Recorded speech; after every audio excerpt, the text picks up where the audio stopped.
I was the third brother of five, doing whatever I had to do to survive. I'm not saying what I did was alright. Hello, everyone. I am the Comics Kid 2099, and I am joined today by Connor Nielsen. Connor, how are you doing today? I'm doing very well. I only worked 3 days this week. I don't know when this video goes up, but this week is the week of Thanksgiving, and I'm thankful that I only have to work 3 days this week. So that's awesome. That is, I think, my favorite part of Thanksgiving was like you got Black Friday, and a lot of businesses will just say, you know what, just go ahead and take that day off too.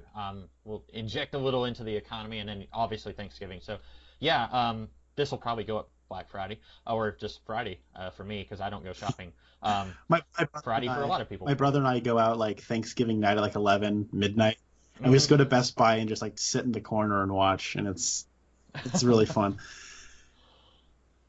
Today, we are going to be talking about the 1997 Quentin Tarantino movie Jackie Brown.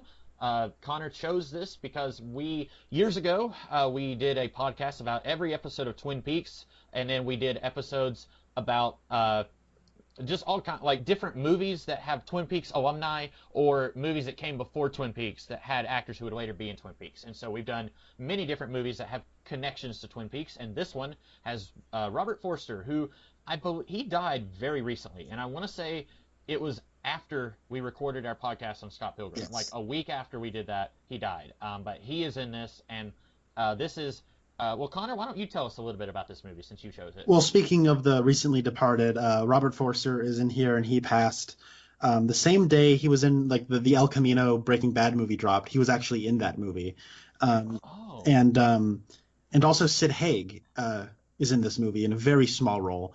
But he And he died a few years ago, right? no, he died more recently than Robert Forster. And Sid Haig is okay. he's probably best known today as Captain Spaulding from Rob Zombie's The House of a Thousand Corpses and The Devil's Rejects, and most recently Three from Hell, which is like a trilogy of Rob Zombie movies. Now, I haven't seen any Rob Zombie movies, but I do know of that character and of his performance in it. But he's a famous like B movie blaxploitation character actor. So, and actually, if you go onto Letterboxd, which is a movie social media website, and you go to the Jackie Brown page, it'll have the title, the year it came out, the director, but then it'll have a tagline right before the synopsis of the movie. And the tagline is like, the reunion of Pam Grier and Sid Haig, even though Sid Haig plays a judge in like a scene. 3 minutes, maybe. I think you're being very generous with 3 minutes.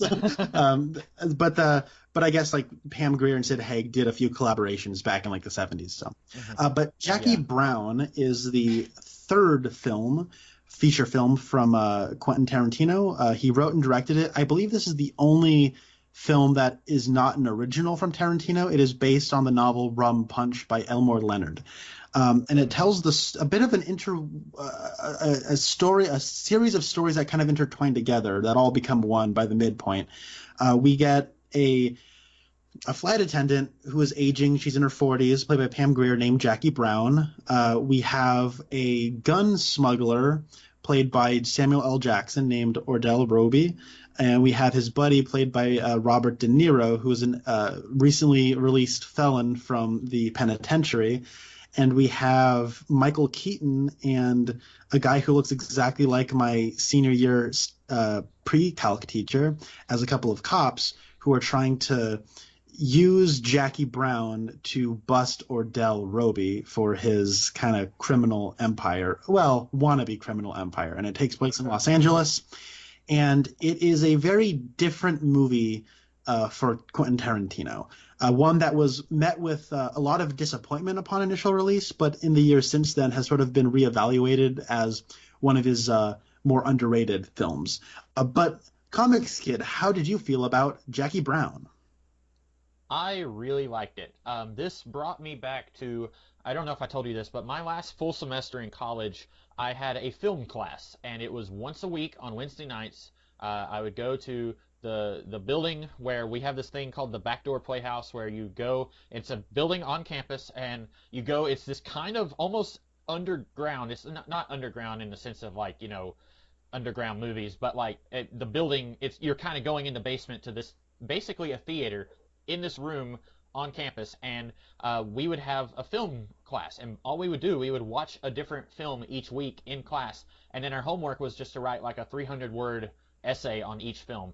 And this reminds me of so many movies that we watched that semester that ordinarily I would not have ever watched, and then I ended up really enjoying. This is probably, like, you had told me it was on Netflix. If you hadn't said something when you said we were going to do this, I would not have known about this movie. It is so weird to me that no one ever talks about this movie. Like, Tarantino is one of the air quotes auteurs of filmmaking. Like, everyone knows Tarantino. They may not necessarily, like, if you showed a picture of him to my mom, she might not know who he is, but she knows his movies. She's heard of Pulp Fiction and Reservoir Dogs and stuff like that.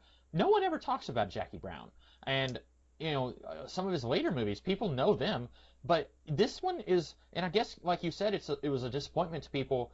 I liked it, and it's weird because it's, you know, it's the odd man out in that this is the only thing that's based on an existing work, but also I can see a lot of Tarantino in this. Like, I don't know what the book is like, but I imagine it's quite different than the movie, because you can see a lot of Tarantino's his influence coming into this story. Yeah, I actually recently watched this for the first time before Once Upon a Time in Hollywood came out, and to date this podcast, it is currently November of 2019, and Once Upon a Time in Hollywood came back out in July. And so before that movie, I watched all of Tarantino's movies, except for Inglourious Basterds, and I didn't rewatch Django Unchained because my internet crapped out on me, and I was in the middle of moving at the time, so... I watched half of Inglourious Basterds, thought it was awesome, but I didn't finish it, so I can't say I've seen it. But I think this is the best Quentin Tarantino movie. Is it my favorite? No, but I think it's his best. I haven't seen all of Tarantino's work, but from what I've seen, this is definitely one of my favorites. I haven't gone back and recently rewatched a lot of what I've seen. I have seen Inglourious, I've seen Reservoir Dogs and Pulp Fiction. If we're counting stuff that he wrote, I saw the first From Dusk Till Dawn. I didn't think much of that one. I saw The Hateful Eight, which we talked about. That's another Twin Peaks connection with oh crap, what's her name? Jennifer Jason Leigh and Tim Roth. Yeah, she. Oh yeah, they were both in Twin Peaks season 3. And so, of all of what he's done that I've seen, I have both Kill Bills, but I haven't seen either of them. So that may need to happen soon. This is one of my favorites. It surprised me just how much I loved it. And I should say, I knew nothing going into this. All I knew was that it was based on a novel by Elmore Leonard. I don't even think I knew who any of the cast was, except for Robert Forster, who you had said, you know, that was the Twin Peaks connection. But so it's not like I had expectations like, oh crap, this is going to be that. I didn't know. And so I was just like, well, no one ever talks about this movie, so it's probably not great. And it's fantastic, and I don't understand why it's overlooked when people to this day speak so highly of Tarantino and his work, or even if they don't, even if they're like, I've got something to say, I want to throw my hot take of Tarantino out there, they still never talk about this movie, and I don't understand it. Well, I guess I should maybe provide some historical context. In 1994, he made Pulp Fiction, which was revolutionary, and that is like one of those. It's so quintessentially Tarantino, and it's probably his most important movie. Like I think, as much as I do love Pulp Fiction, it's not my favorite of his movies, but it is like it is and always will be his most important, because it like changed everything. After Pulp Fiction, there's a whole subgenre of just Pulp Fiction knockoff movies, and you see, and some of them were good, not all of them, but some of them were good, and you see like a lot of. I was talking with our colleague Rasco about this, where like after Pulp Fiction, you have like this like every movie has to have like a weird gay panic scene, because there's a scene in Pulp Fiction where like Bruce Willis and Ving Rhames get kidnapped by like weird rapist hippie people, you know. So, but I think what people wanted, they wanted more of the same, right?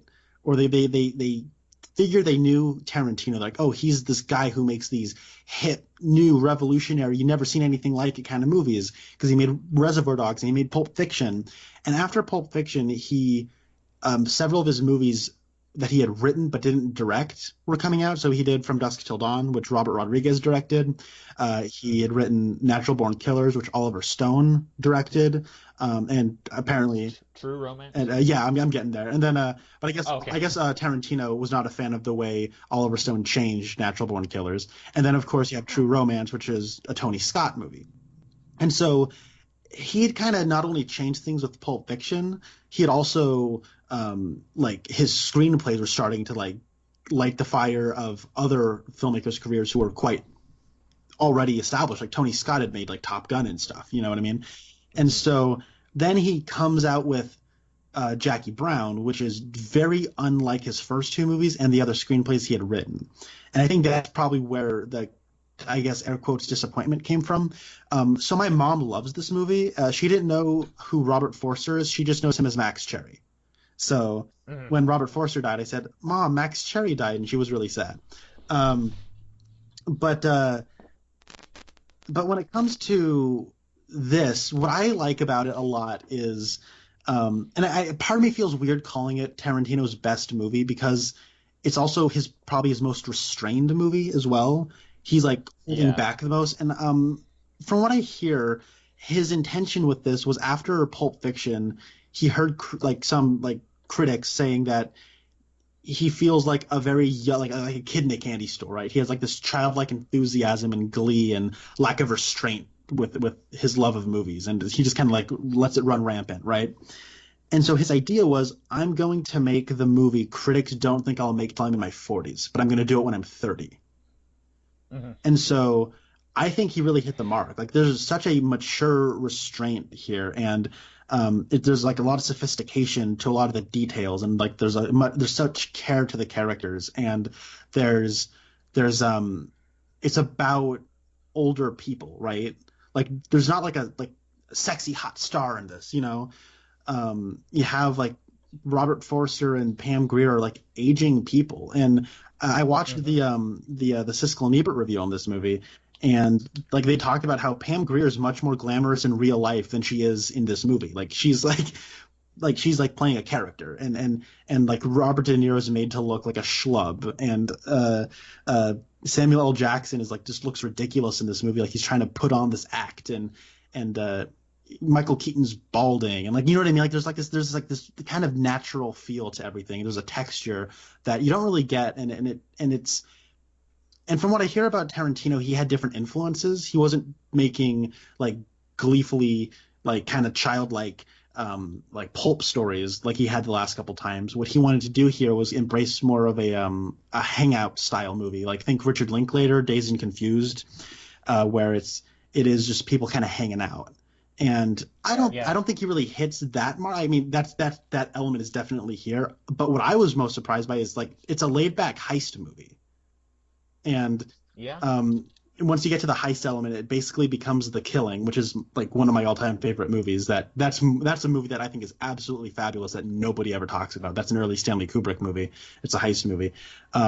But I think this movie is very, very wonderful. So that was just kind of providing some historical context, and his influences and stuff were just much different this time around. So yeah, it's I think there's any number of different directions we could go here. I had also heard when he was talking about a hangout movie that he compared it to a Western called Rio Bravo, which I've never seen, but he said that this is a movie talking about both Rio Bravo and Jackie Brown. He said it's really good on the first time, but it's a whole lot better the 15th time. And like you said, I don't remember much about the first time I saw Rio Bravo, but I remember the 15th time. And so like I don't know if that's true because I've only seen it once. I only saw it today, but I definitely think I would have a different reaction going into it a second time. I'd probably, and that's true with any movie, but I think I don't know, I would be a little bit more relaxed going into it the second time.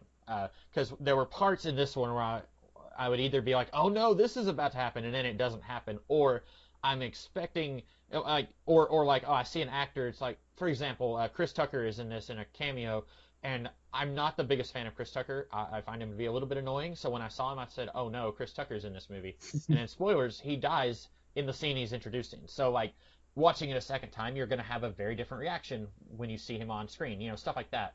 But I would say that Tarantino's right about that. Like, this is a movie that gets better the more you watch it.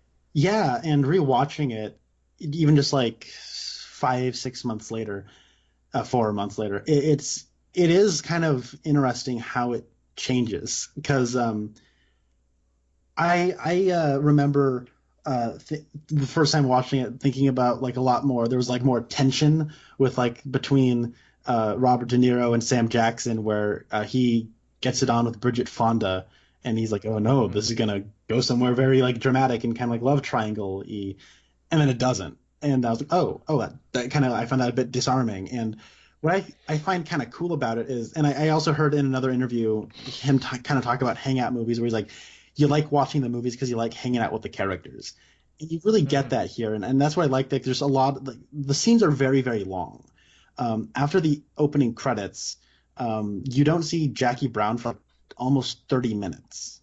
Yeah, 25 minutes. It's just you're watching scene after scene of like, and there's a very clear plot progression happening, but it's kind of dragging its feet so you can hang out in the moment. And like there's like that really long scene where it's Robert De Niro hanging out with Sam Jackson, and the phone keeps ringing, and Bridget Fonda is like getting up and going back, and they're watching like the Girls Who Love Guns video and stuff, and there's a lot of details going on there, and it's very, very impressively made in a way that is you don't immediately notice. Like the editing is doing a lot there. And like there's like just little sound like the sound of the guns going off on the TV and the phone ringing, and then like them talking, and Ordell is just like talking like so much jargon, it just kind of comes a part of the background, and you just sort of look at Robert De Niro and he's just kind of he just kind of looks aloof, like he's not really there. Yeah. And you kind of start to feel the same way, and it has a really good sense of place, and you really start to relate to the characters even if they're ex-convicts and gun smugglers and kind of criminals, but it's really neat. Yeah, and you mentioned something that I guess I wrote a little bit of notes on this. I can't remember the last time I wrote notes for us doing a podcast, but I wrote like a third of a page of notes here, and I almost don't think that Robert De Niro needed to be in this. I think this could have been any actor, and maybe you will disagree with me there, but apparently De Niro actually wanted to play Max Cherry when he saw the script, and then Tarantino was like, no, I've already got my eye on Bob Forster, so how about I have you play Lewis? And he does a good job with the role, but there's so little to the character that we see that I feel like this could have been almost any actor, in their late 40s, early 50s. And I feel like, and I had also heard that De Niro apparently didn't get along with Quentin Tarantino, and I don't know how true that is. It could have been like they had one disagreement with each other, a minor disagreement, or it could have been that they were like yelling at each other all the time when the cameras weren't rolling. But I was reading the trivia on Internet Movie Database, which some of it was just very poorly written, looked like a third grader had typed it in, but it was saying like, this is possibly because De Niro's character has very little to do, and it's like, stop with your speculation, just give me the facts. Like, yeah. I don't know why they didn't get along or if they didn't get along, but I do like that De Niro's character, you get more of him at the end of the movie than you do at the beginning. You get a slow progression of his character, but do you think De Niro is bringing more here than what's on the script? I don't know. I think that there's a lot to that character, but it's a quiet character, and a lot of it has to come through the performance. And I think De Niro has a world weariness to him that I think sells the character. Like, I don't know, De Niro, especially in like once you get past Y2K, he's doing a lot of like hamming and mugging for the camera and stuff, like, I don't know, Shark Tale and like Meet the Parents and stuff like that, where he's just kind of basically playing a parody of his persona as kind of like a tough guy. And this is sort of like the tough guy once you get over the rainbow. Like, there's no more road left to go. He just spent all this time in prison, and he kind of has this reputation as like this like hard guy who can just mess you up. And he robbed a bank once and stuff, and so you're almost like expecting him to be like a time bomb just about to go off or something. And then like he does shoot Bridget Fonda in the face.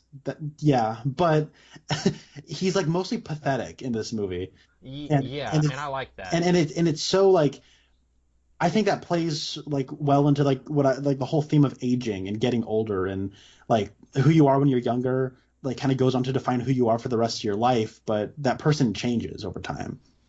And Exactly. Yeah. that's kind of, I think, very indicative where like where Ordell kills him. He's like, "What happened to you, man? You were beautiful." and but some people change for the better, some people change for the worse, and I honestly think Robert De Niro's character did change for the better. He stopped being a criminal at heart, and whether he just wants to hang out and smoke weed, and yeah. I don't smoke weed, but I like that he's just kind of chill. Like he goes out and sees a dead body in a trunk and doesn't say a word. He just kind of looks at it and just like has this look like, oh, there's a dead body. He's just kind of like, Yeah. and he like Samuel L. Jackson's character Ordell says, "Are you in with this?" And he says, "Yeah, I'm in." But he seems like he's just like, "Yeah, sure, okay. Like I'll go to Burger King with you." Like there's no like he's committed, but he's just kind of there. Like I like that. Yeah, and what I think is going on with him is that he's changed, but he doesn't really want to admit to himself that he's changed, or he doesn't really know that he's changed, and he just kind of wants to go back to business as usual, but he can't because he's different, and he maybe doesn't even realize that.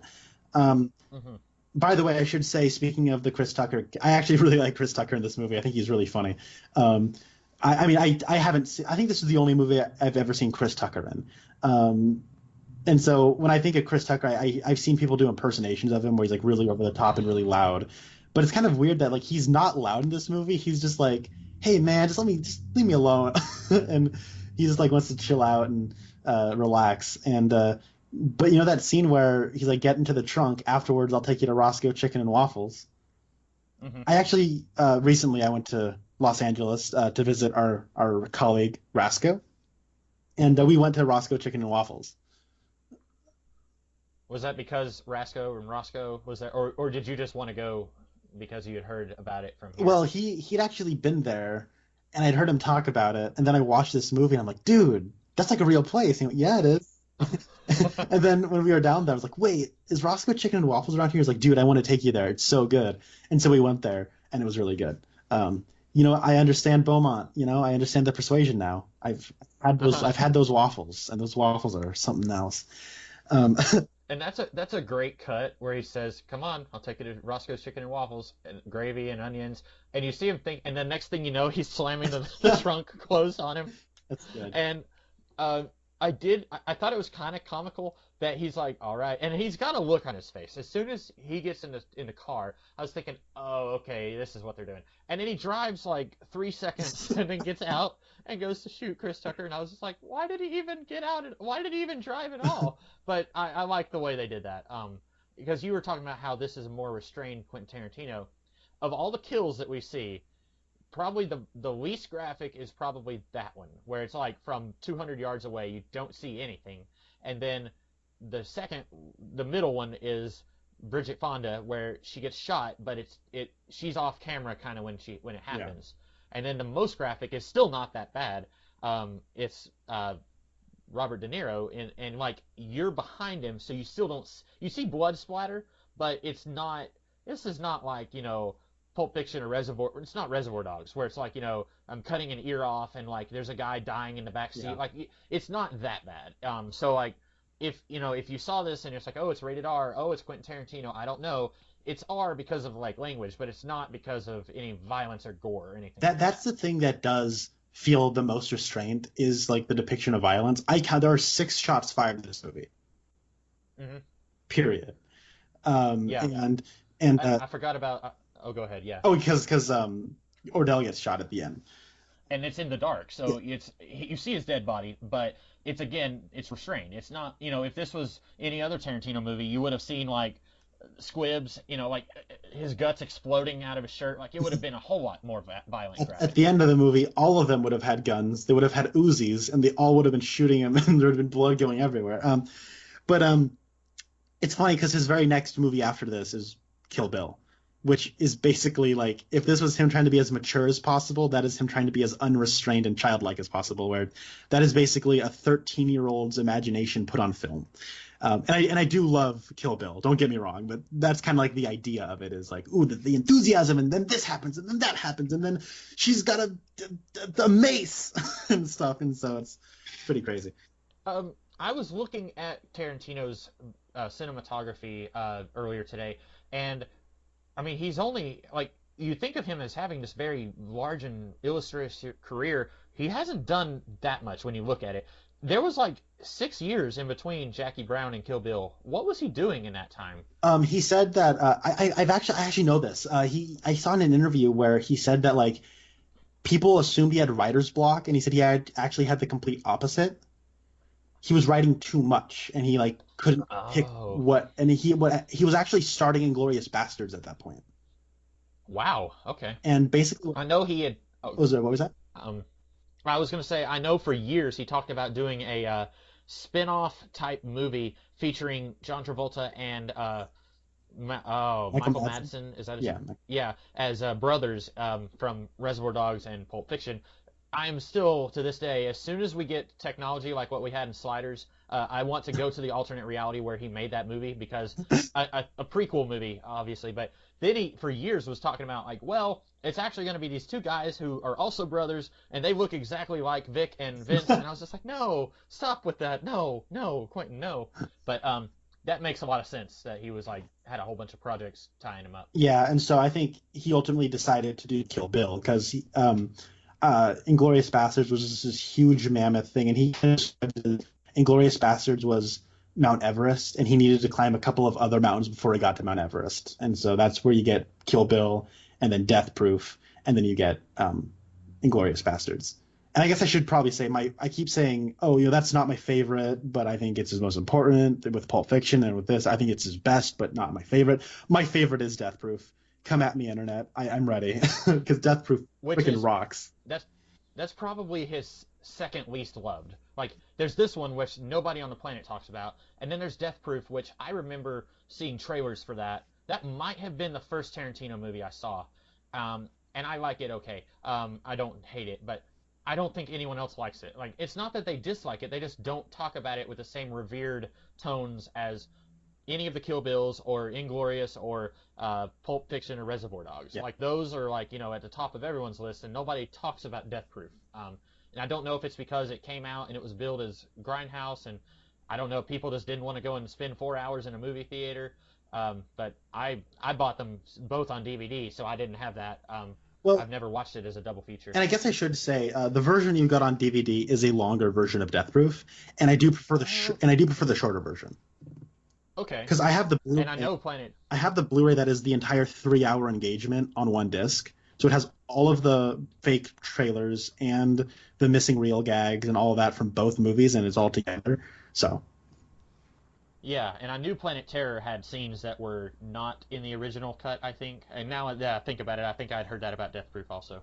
Yeah, that whole the lap dance scene is cut, and the scene that goes black and white while they're at the 7-Eleven is cut as well.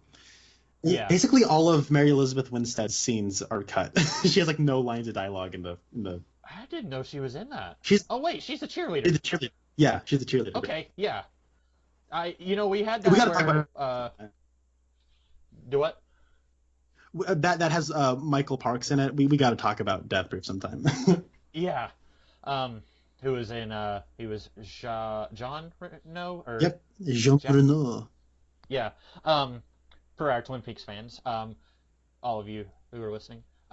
So why don't you take us somewhere, Connor? Because I've got some notes, but I don't want to just dominate the conversation. So there is a lot here, and it's kind of like it's interesting how this movie builds, but while you're watching it, it feels so mundane, but it does get pretty complicated. So let's talk about the heist, because I think it's awesome. So it's crazy that because as soon as you said this is a low key heist movie, it clicked in my mind. I was like, oh yeah, because it doesn't have a big scene like what Reservoir Dogs avoided. It doesn't have that where it's like they go into the building and you see it happening, but it has that classic from heist. And I don't watch just a ton of heist movies, but everyone knows about that thing that heist movies do where characters are explaining what they're going to do as you're seeing it kind of play out. It kind of does that, but at the same time, it's not this big explosive thing. which is kind of why, if you had asked me before what kind of movie this is, I wouldn't have called it a heist movie. But as soon as you said that, I kind of, oh yeah, it is that. Yeah, and I think that it's able to. So it does the killing thing. Are you familiar with the movie The Killing? No, sorry, I was taking a drink. No, I've never heard of it before today. It's awesome. So that's a movie where it builds up to this big heist, and once you see the heist, you watch and you're like, "That's it." And then once you get to the end of the heist, it actually jumps back like a few minutes, and you watch the heist from a different perspective, and then it jumps back, and you watch it, and you watch it from like 3 or 4 or 5 different perspectives, where you kind of see what role everyone played. I guess it's kind of like Rashomon, but not really. So Which I've never seen Rashomon, but it it reminded me. You're gonna think I'm joking, but it reminded me of the Are You Afraid of the Dark movie from the '90s. I've never which even heard of that. It was, yeah, there was a TV show in the '90s on Nickelodeon, and it was these kids would get around a campfire, and one of them would tell a air quotes scary story, which is scary for like 8-year-olds. But then they did a TV movie where those characters who sat around the campfire had their own story, and so like they each went in their own little side quest and then came back, and so you were hearing some dialogue over and over again. But from this time, it's like, oh, now we're gonna follow this character, and so that was kind of what it reminded me of. But everyone who's listening is thinking I'm joking, but that's kind of what I was thinking of. That's really funny. I've heard of that show. I've actually never seen it, and I had no idea they made a TV movie out of it. But did Robert Forster show up in that movie? No, I don't think Oh, so. okay. Well, I sure. say that, but like I haven't seen it since it aired, so maybe he did. It has Robert De Niro and it's got Robert Forster. It's got a great cast. That Are You Afraid of the Dark, the movie. But what I really like about the heist is that it does ring tension, but it does keep true to like the laid back, no glitz kind of attitude of the movie. Like when you're watching Max Cherry watch Pam Grier or Jackie Brown like go into like the changing room and all that stuff, and you're like, wait, what happened to the bag? You're like, wait, what's going on? Then so you watch from his perspective, and you see another person go in there, and you're like, oh, okay. And like the tension between Robert De Niro and Bridget Fonda is like starting to raise a little bit, and then you see them leave, and so it's I don't know. I think it's very well edited, and it does a really good job of being very quietly tense. It's not like in your face or anything, but you still are like gripping your fingers, like because I love watching heists happen where people like have a plan and they have to go do the plan, but there's plenty of like environmental hazards or like wild cards that could happen, and I think it does all that very, very well. And there's so many layers to it as well. Like there's just the plan that Ordell Roby has, and then there's the cops that have tapped Jackie Brown to do the thing, and so you have that little wrinkle. But then you also have Jackie Brown and her like co-plan with Max Cherry to try to weave between the two plans and do the, you know what I mean? It's like it's able to accomplish all of that in a way that's you're able to kind of get it, and it's not too complicated, but it also doesn't make the cops and Ordell feel like idiots as well. Like you get why they got confused, and so I think it does all that very, very well. Mm-hmm. Yeah.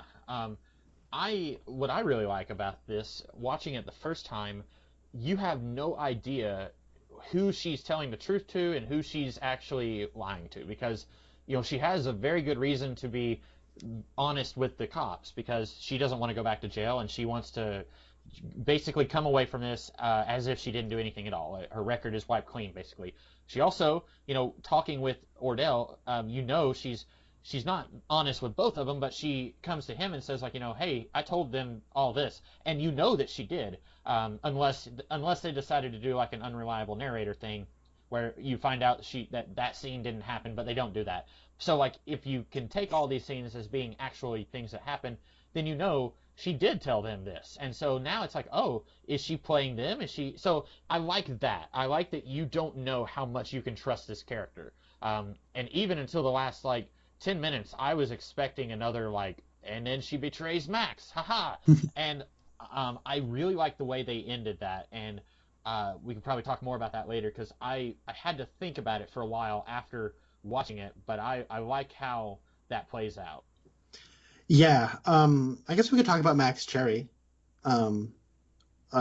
Did your thoughts on the ending regard him as well, or? Yes, well, so I guess I could just talk about it now. Yeah, go So for it.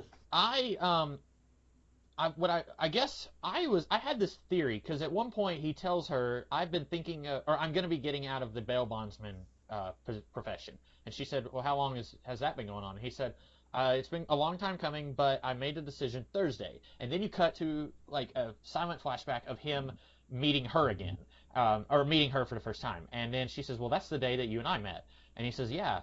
And he tells her that he went to this guy's house to try after he dropped her off at her house. He went to another guy's house to try and pick him up, and he never showed up. And he just realized, what am I doing with my life? I'm 56 years old. I don't know if this is. I haven't read the book, and have you read the book? I have not, no. Okay. My dad is a big Elmore Leonard fan. He me and my dad and my mom have both watched all of Justified. That's kind of what got them into Elmore Leonard. That's a TV show with Timothy Olyphant. I didn't realize that was on, based on Elmer Leonard's work. Yeah, it's there's a book called. There's actually maybe two books with the character Raylan Givens, and then he did another book. Elmore Leonard died like maybe 5 to 10 years ago, but or maybe less than that, but he did another book after the TV series Justified came out, which was kind of using elements from the books and also from the show. But anyway, that's like the big thing I've known him for. But he did a lot of westerns, like 3:10 to Yuma, and there was another one that I cannot remember. But he did stuff that, like, when I hear that, it's like I did not know he did that. But he in my theory is that he's telling her that he had this idea that he's going to get out of the bail bondsman job because of this thing.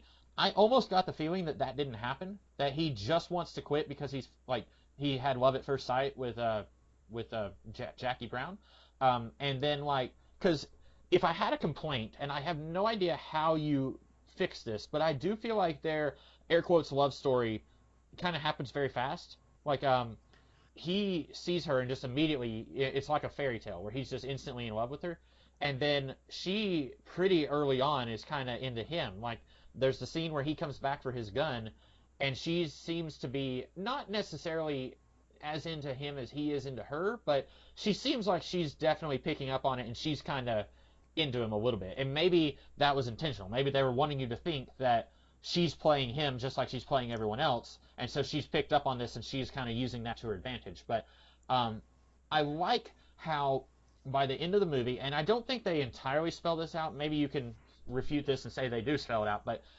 by the end of it, she says, are you scared of me? And he says, just a little bit. And like they kiss, but then they go their separate ways. And I can see why he's a little bit scared of her, because she's not this master planner. Like, I don't know of a good example. Like, I've never watched more than one episode of Breaking Bad, but like Walter White is like a criminal mastermind who started off as like a high school teacher. She's not that. She has mostly she's a victim. Like, she starts off working for this criminal empire, but then all this stuff is kind of happening and she's forced to kind of act on the fly. But by the end of it, Max sees that like all these people are dead because of Jackie's schemes and manipulations. And it's not like she's, wahaha, I'm evil and like I'm plotting against all these people. She's doing it for self-preservation. But I got the feeling by the end, the reason he doesn't go with her is because he is scared of her.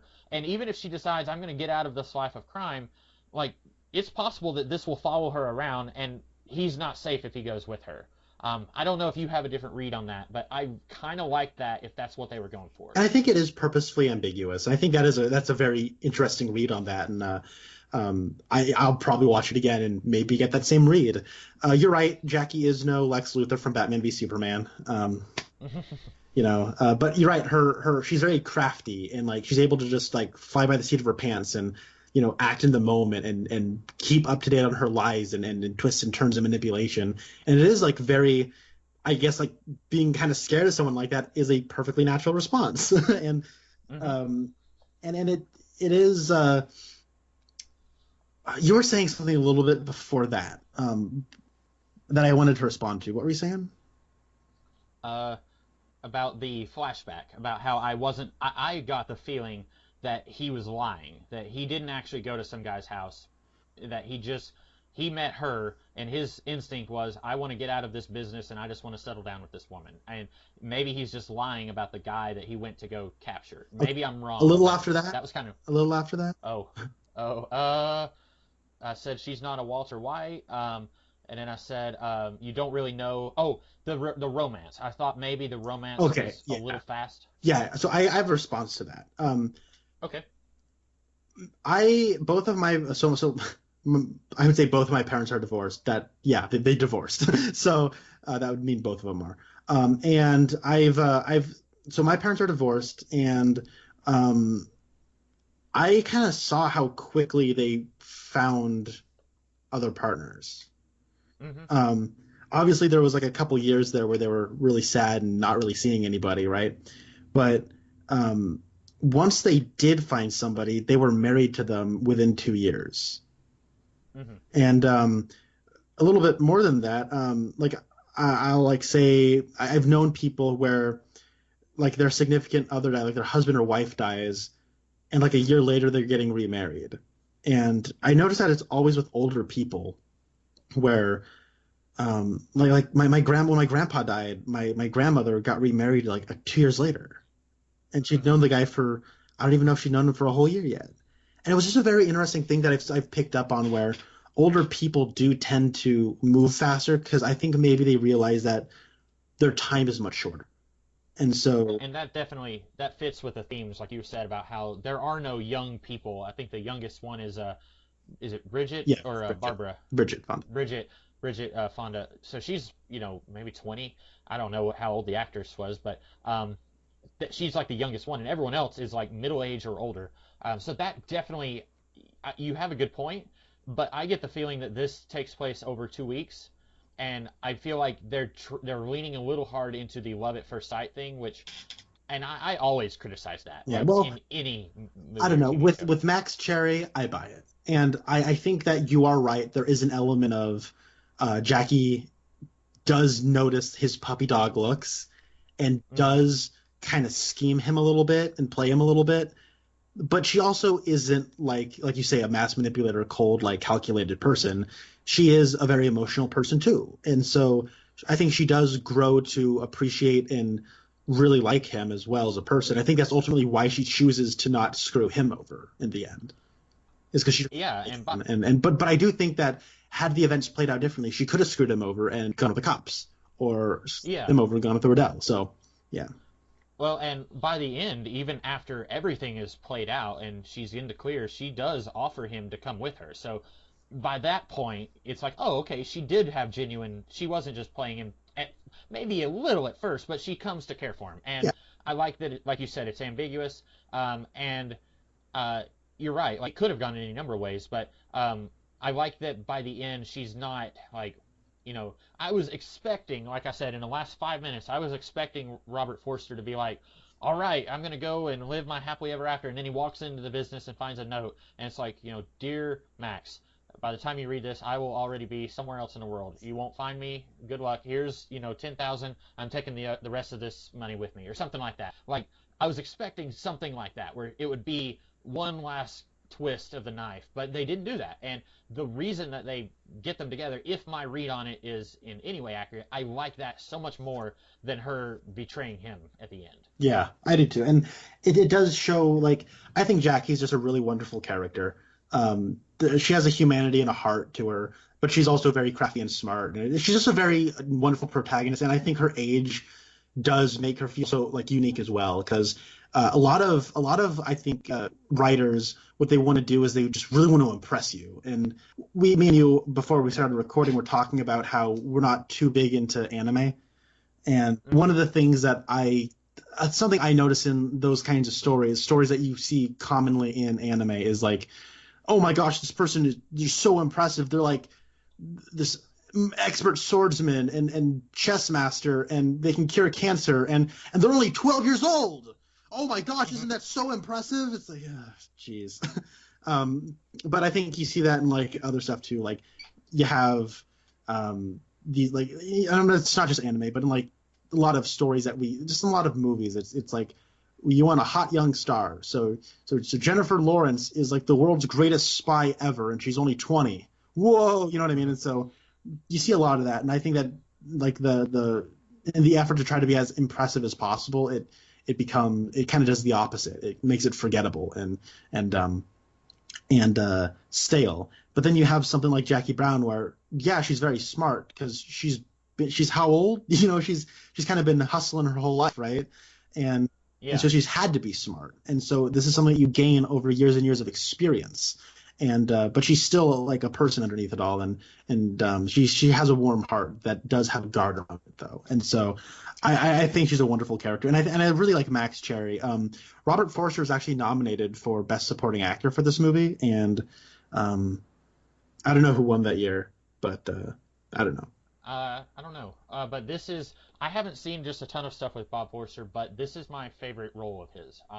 He was, of course, we talked about Avalanche, which was on the first season of Mystery Science Theater 3000, the revival, and he's not great in that, but nobody is. Like, Rock Hudson is in that, and he's not great, so it's nobody's fault except for the movie that is, putting them there. But can I just say, I'm so glad you had us watch the MST3K version of that, because I couldn't have gotten through that movie if it wasn't. That would have been rough. Yeah.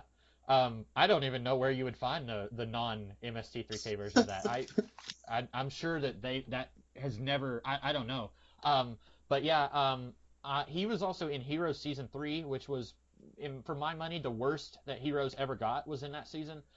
He was a father who had been faking his death, and that was actually the first thing I had ever seen him in, I think. But and then there's this and Twin Peaks, and I know you like Twin Peaks season 3 more than I did, but I think he gets more to do here than he did in Twin Peaks. Sure. I don't know if you agree with that. Oh, absolutely. I like, and like you said, I think the more we talk about it, the more I can buy that he, like you said, older people, it's like, well, I don't have much time to, like they say, to be young again, like, young love, it's always like, well, when you're in your 20s, you can just, mess around and, have no real direction. But when you're in your 50s, I don't have much time left. I could die next week. So I like that is there. And I was reading trivia, and apparently Robert Forster had, in real life, had a procedure for his hair. And so he had talked to Quentin Tarantino about adding that into his, like, when she was asking him, how do you feel about getting older? And he told her, like, I had some hair plugs done in. And that was Robert Forster bringing that to the character. And I love that. I thought that was great. Well, we also know that I haven't seen this movie, but Robert Forster in the remake of Psycho plays the doctor who explains everything at the end. So. Oh. I didn't know he was in that. I haven't seen any Psycho except for I've seen Bates Motel season 1. So I didn't. I guess I knew there was someone who explained it. Yeah, but I did not know he was. Was that in the 80s or was that in the late 90s? Late 90s, 1998. But okay. Dude, you got to make it a point to watch Psycho. That is such a great movie. Yeah, I need to just seek it out and just do it someday. It's another one of those where it's like, I think I've told you this. I'm really, I'm just a little baby when it comes to like drama stuff. Like, I watched one episode of Breaking Bad and I was like, that's about it for me. I don't know if I could keep going. And then like someone I used to work with really wanted me to watch Ozark with Jason Bateman, and I watched 2 episodes of that and I was like, I can't go any further. Like I'm on the edge of my seat, but not in a good way. Where I was like, I think I'm gonna have a heart attack if I keep watching. And I'm sure like 50 years later, Psycho isn't as scary as it was in the 60s, but that's probably part of the reason I have held off, which is weird that I watched Bates Motel, which is maybe scarier, but I don't know, because I haven't seen Psycho, it's just a really solid caper. It's got great characters, and I don't think it's scary at all. I think it's wildly entertaining in a very suspenseful way. Not like you're gonna have a heart attack suspense, but it is like entertainment suspense, I would say. Well, that's a good sell then. I did recently see a movie that was like, my heart's gonna stop because this is like so suspenseful, and not in like a scary way, just in like a drama way. And that's a movie called Parasite. It's Bong Joon-ho's new movie. He did Snowpiercer, which I thought was but Parasite was freaking awesome. Anyone listening to this, go see Parasite. It rocks. So that you said you didn't like Snowpiercer? I'm the only person on planet Earth who didn't like Snowpiercer. I think maybe we've talked about that. Now that I think of it, I was like, wait a minute, we've maybe had that conversation. But yeah, I think this is my favorite role that Robert Forster's done. I like it, and it makes me kind of want to go and seek out some of the other stuff he's done. Well, I know when I was very young, I saw the movie Like Mike, and he was in that. So. I remember trailers for that, I think. I was really into Then, Basketball 2001 to 2002, so I was all about like Mike. So uh, little Bow Wow, man, um, he was the guy. So, I'm just gonna check off one of my notes that I wrote here. Um, I agree with Max. Pam Grier, she aged incredibly well. This is yes. the only Pam Grier thing I've seen, but I have seen pictures of her from the 70s, and she must have been like 19 when she got her start because she doesn't look like she aged from like her blaxploitation days to 1997. Like she looks great in this, and I mean they make it a point that she's middle aged and that like if she loses this job, she doesn't know what she's going to do with her life. Like it's too late to start over. But she looks fantastic here. And then actually, you know what? I am mistaken. I have seen another movie with her. I just recently, like a week ago, I watched The Man with the Iron Fists, and she has like a 2-minute cameo in that movie. It's not a great movie. If you've seen it, you probably know. She plays the main character's mom in a flashback, and she does look older in that. But from if you look at like any picture of her from the 70s and then look at her here, I would challenge you to say that she looks different. Like I think she looks very similar. She's aged very well from like 79 to 97. Nice. I also Pam Grier is like a whole like thing from the 70s. Like there's a whole like genre of Pam Grier. Like there's a subsection of blaxploitation movies that is just Pam Grier movies, and I haven't seen any of them. But if you actually you've seen Reservoir Dogs, right? Yes. There's like a whole thing where they're talking about like the difference between Pam Grier and another blaxploitation actress at the time, and I mean Tarantino's probably like a kid in a candy store getting to work with her. So that's Yeah, apparently when she came to Auden, he had posters of her up, and she was like, "Did you put those up because I was coming?" And he said, "No, I was going to take them down because you were coming. I didn't want you to see those." And I thought that was great. that's great.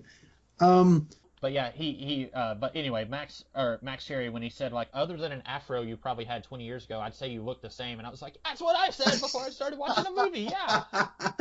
That's awesome. I don't know, like there's not really much more I can say about the movie besides I just really like the vibe and the just the feeling of watching this movie. It's just a very pleasant, enjoyable experience. It still has drama and tension and suspense, and it makes your brain think a little bit. And it has an amazing soundtrack. I still think Death Proof has the best Tarantino soundtrack, but this is up there for sure. Everything from the beginning, across 110th Street. Oh, it's great. That song was probably stuck in my head for 2 hours after I watched this movie. I know, it's so good. And actually, to go back to that song, like when you hear it at the beginning of the movie and they bring it back at the end where it's playing on a radio and she starts singing along to it. And it, like, I remember the first time I watched this, I was like, yeah, I really like, wow, that was a great movie. And then she starts like singing along to it, and like, I just kind of like marinated on that for a little bit, and just kind of like put into perspective, like, a lot happened to this character in this amount of time. Like she went through something, and there was like almost like this like profound like breakthrough with like I really related to that character, or I really understood that character when we got to the end of it in a way that I guess I didn't before, but it just really put into perspective like how much happened to her and how she's changed, but also hasn't changed. And yeah, I thought that was a dynamite ending, and I loved it. Yeah. Just a few little things I wanted to hit on. Michael Keaton is in this. He is a darling. I love him. I did think it was a little weird when the movie starts. The other guy, Dargis is that other cop's name. He kind of starts off as the bad cop, and Michael Keaton is kind of like telling her like, it would be better for you if you went with us instead of going to the customs. Like they're really mean. He said something like despicable excuse of a human being or something like. The way he described them was really funny. They start off with like Michael Keaton is like the nice guy of this dynamic, but by the end of the movie, he's kind of leaning harder on her, and the other guy's not even in the room.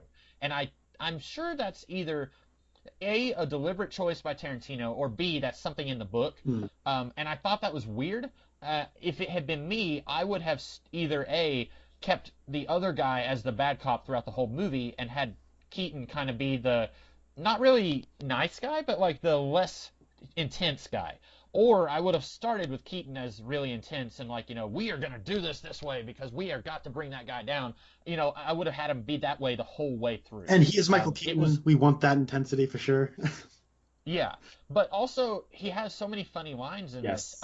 I forgot that he is a comedy actor also, because I mostly know him as Beetlejuice, which he has funny lines in that, but that's also like he's barely in that movie. And then the 2 Batman movies, and then The Vulture. Like I'm not. I saw Multiplicity like a billion years ago, where he plays several different versions of himself, or several different versions of a character. But I wasn't familiar with his comical background as much as his air quotes more serious stuff. But there are 2 lines in this movie that had me uncontrollably laughing. One of them was when he goes up to her and says, "We've got to stop meeting like this." That's not even a funny line. I cannot explain why I was laughing so much. I was like a minute after that, I was still laughing. Like I don't know why. And then when they're describing for the recording, this is a pink bag, and then his partner says, "Well, it's white," and they're like, they keep arguing about, and it's okay, it's a white bag with pink, and then he said, "And a very beautiful woman is on the cover," and I don't know why, but another one that like I was just laughing and just I think it's his delivery, like I think he's just really good at like giving a very matter-of-fact reading on something that any other actor wouldn't make me laugh. I love Michael Keaton. He's one of my favorite actors, and I'm glad you brought him up because he was actually my last note. I love him. I love his intensity. He's very charming and likable, but still like comes across like an intense cop that you're a little like stressed out to be around. Really, really great. So Elmore Leonard wrote this book, and he also wrote another book that got adapted into another movie called Out of Sight, which features that character, and Michael Keaton plays the same character in that movie. And you know what's funny though is Out of Sight, which stars George Clooney and is it Jennifer Lopez? I haven't seen Out of Sight, but I haven't either. I just looked that up today. But I mean, I've heard of it, but it's directed by Steven Soderbergh. And Steven Soderbergh recently made his comeback to filmmaking a couple years ago called Logan Lucky, which are Daniel Craig and Adam Driver and Channing Tatum. And that is a very laid-back heist movie, and it reminds me of Jackie Brown. So it kind of comes full circle there. Logan Lucky's awesome, by the way. I've seen trailers, and I desperately want to see that, but I just, for whatever reason, I never went and watched it in theaters. It looks hilarious. Daniel Craig is a darling in that. Daniel Craig is like one of those guys where he became Bond so everyone knows who he is, but he isn't in a whole lot of things, but when he is in stuff, he's awesome. He's actually going to be in Knives Out, which by the time this podcast goes live, I will have seen it by then, and he looks awesome in Knives Out. So, but by the way, just a quick tangent about Logan Lucky. In 2017, I saw a Letterboxd list that was really funny. It was like the 2017 Logan Lucky trilogy. There's Logan, there's Logan Lucky, and then there's Lucky. And Lucky was actually the final performance that Harry Dean Stanton ever gave. So it was also in Twin Peaks. So yeah, I've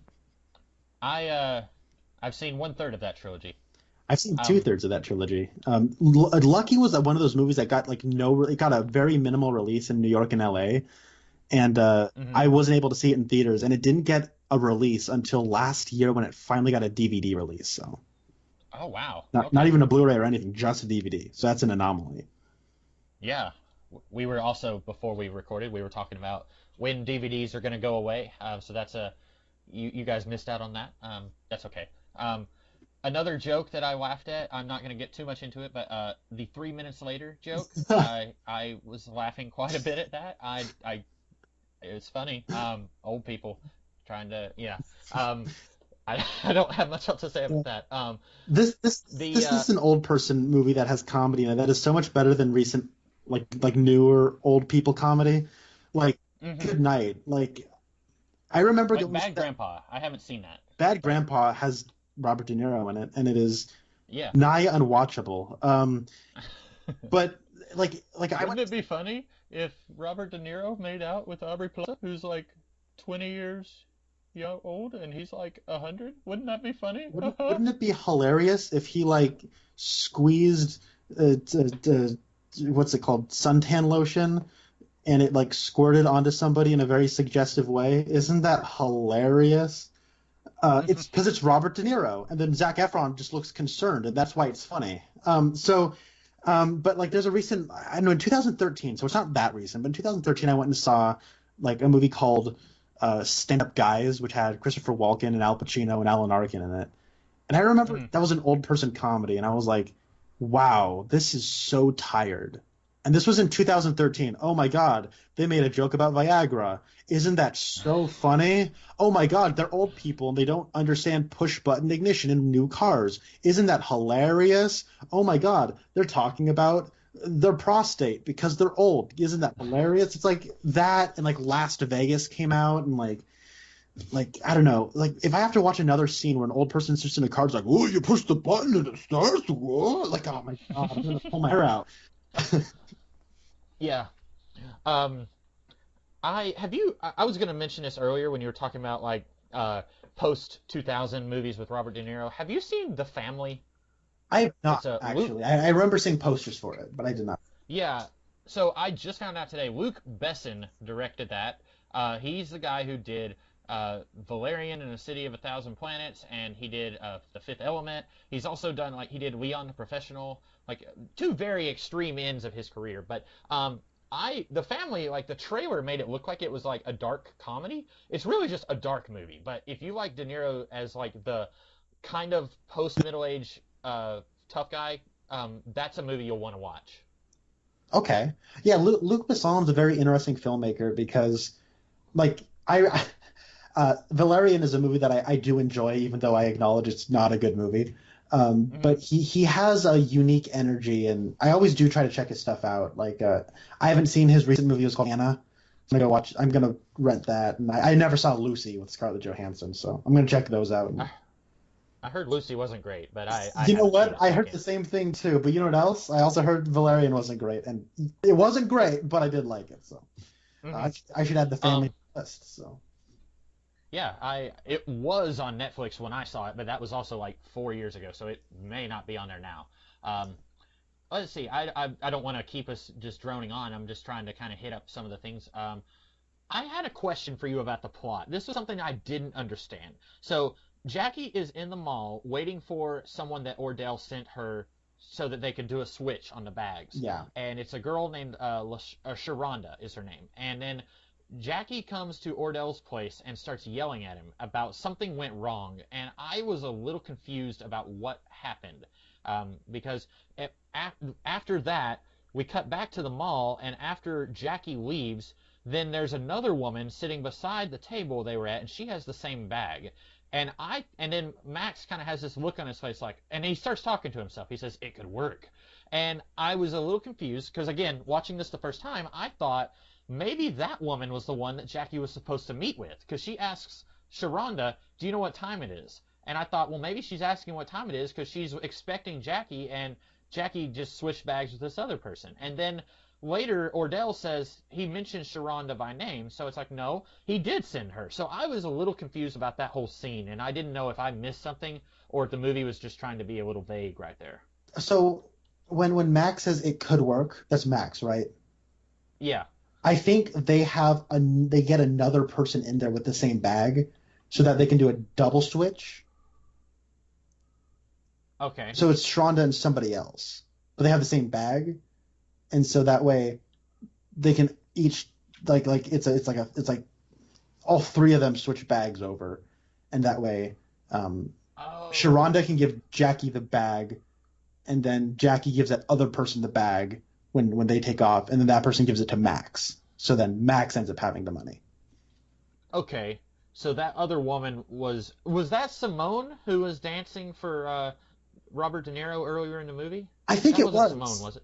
I think it might have been, like, I don't know. Like that's the part of the movie that I also get a little confused by, where it's like the amount of money that's jumping around has the money, and there's like by that point a lot of characters. I think they are the Simone who's in the beginning of the movie who's dancing for Robert De Niro, and so it's like then like so many more characters get introduced that if they do bring her back, you may not remember it is her because there's just so many to keep track of. But I think it is Simone.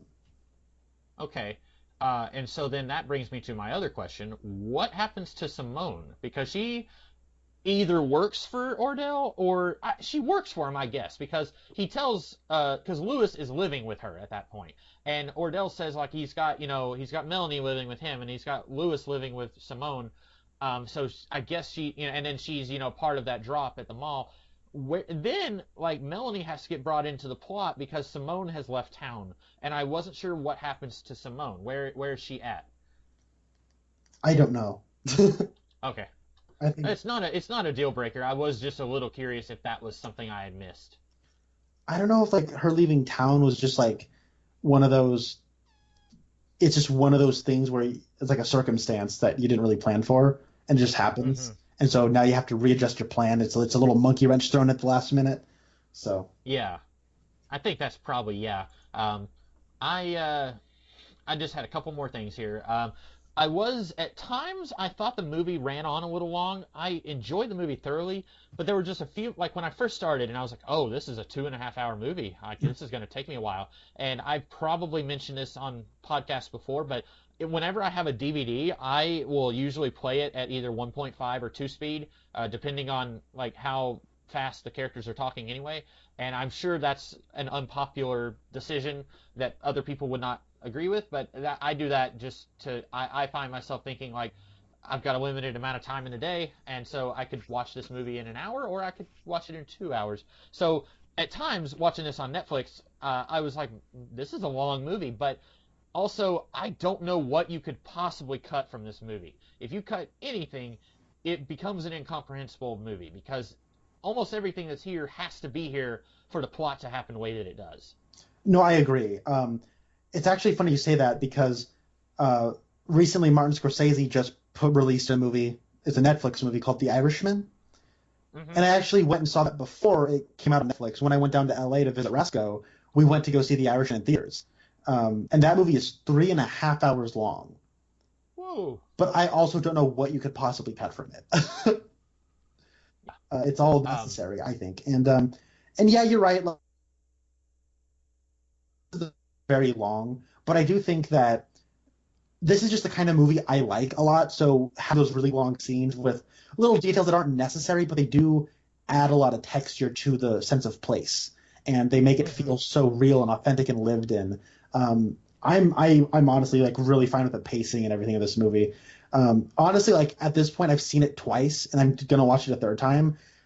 To be honest, I kind of wish it were longer, so I can just have more of Oh yeah. these characters and more of these people. And I think that's the And stamp of a really good movie. and it's weird because I just complained about this being 2.5 hours, but at times I found myself wishing we had more of this. I like the romance between Max and Jackie. I was thinking if this was like a 13 episode miniseries on Netflix, we could really take our time on letting these two get to know each other. And then also, I wanted more of the friendship between uh, Samuel L. Jackson and Robert De Niro. I really liked their friendship, like the scene where De Niro is saying, "Yeah, I had sex with her," and they're laughing and cutting up, having a good time, and he's like kind of taking his time trying to say, "She's plotting against you. You need to be careful." I liked all that, and I wanted more of that, but also like I was thinking, well, I was just thinking this is a really long movie, but also I want more of all this stuff. Yeah, you're right. That scene where they're in the bar, I like those scenes with them in the bar, and I like how they're shot. They're shot a little differently, um, and I also like their friendship too. It's a very interesting thing where it's a friendship that by the time we enter it as the viewer, it's become a business relationship more than just a friendship, and that Hmm. adds a little bit of that begins to add us a little bit more stress as it goes along to the point where Sam Jackson just gets fed up with him at the end. Yeah. But also what I think is so cool is that like I think it's a refreshing role for Samuel L. Jackson. Because have you ever seen him play a villain before? Because I know there was that movie called like Lakeview Terrace that came out in like 2008 where he was like a cop A lived cop. next door. Yeah. Like I didn't see it. I, I remember seeing ads for it all the time, but like I can't think of like another I rem- instance of him playing like a villain, and he like kind of embraces it, and he's like a real jerk, and I like it. I never saw Lakeview Terrace. I remember the trailers for it, because I remember they said it was two white people who were being terrorized by him, and in the trailer, their lawyer said there is a color issue, and the color is blue. And it's like, what? What a twist! You thought he was gonna say black, but he said blue. Your mind is blown, racist. But like, I'm sorry. That was I just to this day I remember that trailer, and I was like, I don't know if that's clever or really dumb. I'm gonna say maybe both, but the closest I've seen him play a villain would be Kong Skull Island, where he's not villainous, but he's like Captain Ahab. He's so obsessed that to the point where it's getting people killed, and he doesn't see that he is the problem. And he's not exactly a villain in that, but he's close. I know you're not a big fan of that movie, but that's the closest. And so watching this, once he kills Chris Tucker, I was thinking, oh, he's going to be our bad guy. But the thing is, even when he's doing some really questionable, like, he's a bad guy, but I like him because he's doing understandable stuff. Like, someone once said, like, no bad guy thinks that they're the bad guy. And so, like, when he kills Chris Tucker, you understand why, because Chris Tucker is probably going to roll on him. And then when he goes and he tries to kill Jackie, you know why he's doing it. You don't want him to succeed, because by this point, you're starting to feel bad for Jackie. And you've only seen her for like 10 minutes by that point, but you're starting to feel bad for her because all this stuff is happening to her. But you understand why he's doing it. And then as the movie progresses, he starts to, there's that one scene where Max calls him, and you don't even see Samuel L. Jackson's face. You're just seeing him from behind where he's on the phone, and he's like, I'm going to kill you, and I'm going to shoot her kneecaps. Well, he says that later, but you're starting to lose a little bit of that humanity. And I don't know if I like that or if I wish they had kept more of his humanity. But like that scene, especially where he's on the phone and he's like, you don't even get to see his face. I thought that was especially like really sinister. Yeah, and that's sort of the thing where it does kind of, for a while, it is a hangout movie, but it does become a heist movie. And I think by the time it evolves into the heist movie, you need to have a villain. And that's what he kind of becomes. And I kind of saw it as like genre twist, one genre to another. And so I kind of like was along for the ride. But if I get where you're coming from, though, if like maybe it does kind of take away from, he's a very complicated character, and it kind of maybe simplifies him a little too. I can understand where you're coming from.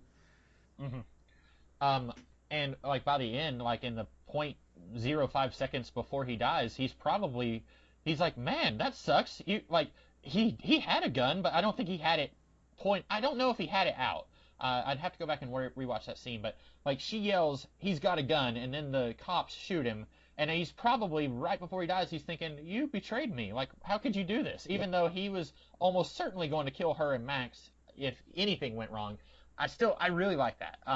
I like, and I said I liked his friendship with Robert De Niro's character. It reminded me a little bit of Luke Cage Season 2 with Comanche and Shades. I watched Luke Cage Season 2 less than a month ago, and it kind of reminded me of the friendship those characters had there, but less erotic. Okay, I've seen 5 episodes of Luke Cage. Oh, crap. Oh, no, I'm sorry. I am so sorry. I mean, it's fine. I started it like a year ago, so that's what. Oh, okay. I meant to finish it, but a lot of stuff got in the way. But I understand. Well, I hope I didn't ruin, because there's kind of a twist with those characters. I am so sorry. I probably should have asked you if you had seen that before we recorded. That's fine. That's fine. Don't worry. Those of you who've seen it know what I'm talking about, and I apologize about that. That's all I had. I like this movie. Did you have anything else on this one? All I'll say is, speaking of Luke Cage, the music reminded me a lot of the Luke Cage soundtrack.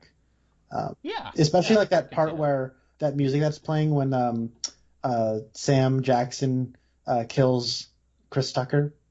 That music that's playing on his radio, it's got like the boom, boom, boom. It's really. No, I got nothing else. I think it's great. Like I said, I think this is Tarantino's best movie. Not my favorite, but I think it's his best movie.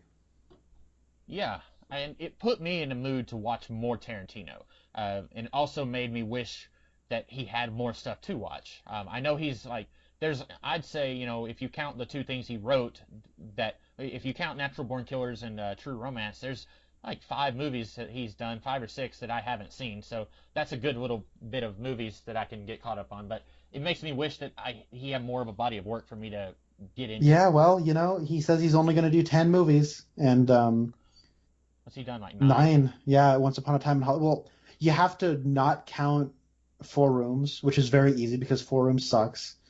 That is an anthology movie where he did the last segment, and it's awful. Was his segment awful also, or was it just the movie was awful? I mean, okay, so it's 4 segments, 2 of which were directed by people you've never heard of, The third one is Robert Rodriguez, and the fourth one is Tarantino. The first two are unwatchable. They're so bad. Like they are terrible, terrible. Then you get the Robert Rodriguez segment, which is probably the best one, just in terms of like what they're going for. It's like it's a live action cartoon, right? So there's adult content, ooh, and in the case of the first two, embarrassing. And the third segment, which is Robert Rodriguez's one, it's smart. And like, okay, this is a live action cartoon. How about the main characters are kids? And so it kind of works better. And then you get the Tarantino segment, which, I mean, if I'm just being objective and I saw 4 short films, I'd say that's the best one. But it also is not in line tonally or aesthetically with the rest of the movie. So it just kind of comes across as weird and out of place. So, but if you don't count 4 Rooms and you count Kill Bill as one movie, then he's made 9 movies. So. Okay, yeah. And I was looking up his Internet Movie Database stuff, and I saw that about 4 Rooms, and I was like, that looks like something that doesn't really count. Yeah. That movie is really bad. I might recommend that we watch it because I want to talk about it. Maybe it's got Tim Roth in it, and it is the only bad performance I've ever seen from Tim Roth. So. Oh no. But yeah, you need to watch Once Upon a Time in Hollywood. That movie's great. Yeah. It is my favorite year right now. So I've only seen 51 movies this year, but that one's my favorite. Only 51. I don't know if I've even seen 5. I'm like, if it's a superhero or a Star Wars, I'll go and watch it. But I'm pretty much I'm a curmudgeon. I don't like going out into public. So, but yeah, I know you like going to. You're more of a movie fan, just of all kinds of. Yeah, I try to see everything. Movies. I guess we're getting a little off topic here, but was Once Upon a Time in Hollywood, was it kind of a comedy, or was it about what you'd expect from Tarantino? It is his work that is most in line with this movie. It is a very pure hangout movie. It is 2 hours and 45 minutes of people just doing their thing, and it's a lot of talking, and it's very laid back and very restrained. But its dialogue and its characters are much more Tarantino than this movie because a lot of the dialogue and the characters in this movie are Elmer Leonard, so makes sense. Yeah. But then it does have some Tarantino isms, and its ending is amazing. People cheered. That's all I'll say. But it's great. So. Because I saw the trailers, and I remember the trailer. I thought this looks like a comedy, like a really like much more comedic than anything else he had done. And then I was thinking like, I don't know, maybe it's not. But yeah, so, I mean, it's got funny lines in it, but it is kind of a comedic drama, but it is just a hangout movie. That's kind of the best way to describe it. Okay, yeah, I will definitely seek that out. So if you don't have anything else to say, I also don't have anything else to say about this. So we will be doing Star Wars: The Rise of Skywalker in December. When does that come out? Is that early December or is that closer to Christmas? It comes out close to Christmas. So it comes out Friday the 20th. I'm watching it Thursday the 19th. So. Okay.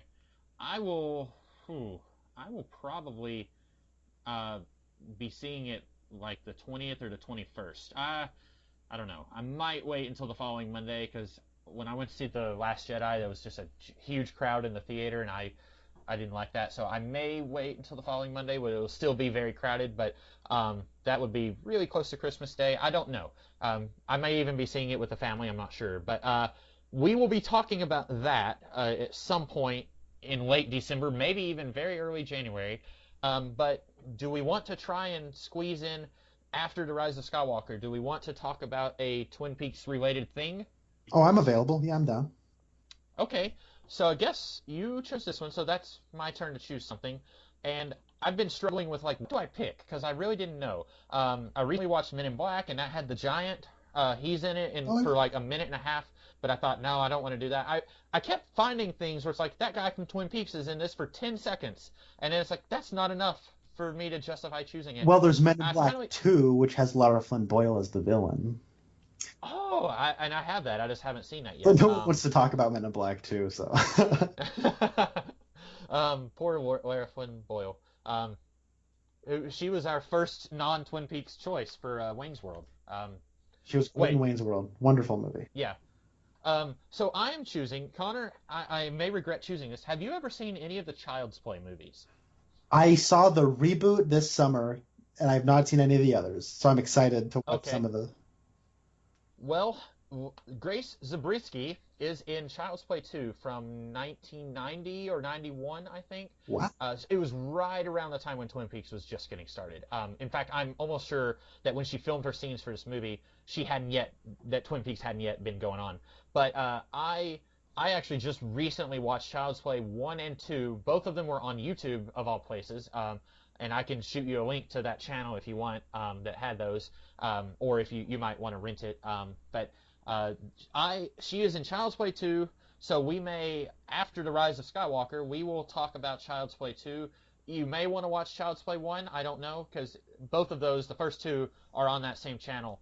I will surely watch the first one before I see the second one. Probably a good choice. But she is in 2. That's the one we will be talking about, but we'll probably kind of hit on the first one a little bit in our discussion. But that will be a new thing for us because I'm just recently been in the mood to watch some slasher movies. Oddly enough, this mood hit me after Halloween.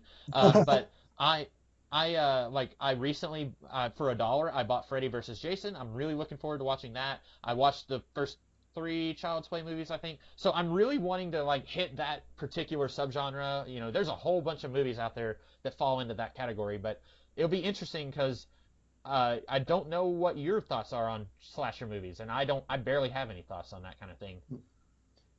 Yeah, I actually have not, the slasher genre is something I've not really been involved in because I watched the first Friday the 13th and I thought it sucked, but then I also know that the appeal of Friday the 13th is just how ridiculous they continue to get. So I didn't see the good ones, and I only saw the first Friday or the first Nightmare on Elm Street, which I do really like, and New Nightmare, which I really really like. And I've seen Halloween and Halloween 2 and Halloween 3, which is not a slasher movie, and then the new Halloween. So that's about it. That's the extent of my slasher knowledge. I don't think there are any good Friday the 13th movies. Maybe someone's gonna be like, how dare you? But years ago, most of those were on Netflix, and I watched the first 3, and I didn't like any of them. So yeah, I don't think you're when you say you didn't watch the good ones. I was thinking, I don't know if there are any. Maybe there are. I may have just stopped short of when it gets good, but yeah. So it'll be interesting, and that'll be sometime in January. But first, we will be talking about The Rise of Skywalker because nobody's ever really gone. I know we're dragging this thing out, but I recently watched the Red Letter Media where for 4 minutes he just keeps saying nobody's ever really gone, and I played it twice, and then later I was telling my dad about it. He's like, "Oh, I know, I heard you listening to it." Oh, okay. Yeah. Anyway, so that'll be what we'll be talking about sometime the next time you hear us together. In the meantime, I'm the Comics Kid 2099. Hi, Comics Kid. It's okay. No one's ever really gone. And I'm Connor Nielsen. Hey, and we will see you in the future. Have a good one. Across 110th Street, pushers won't let the junkies go free.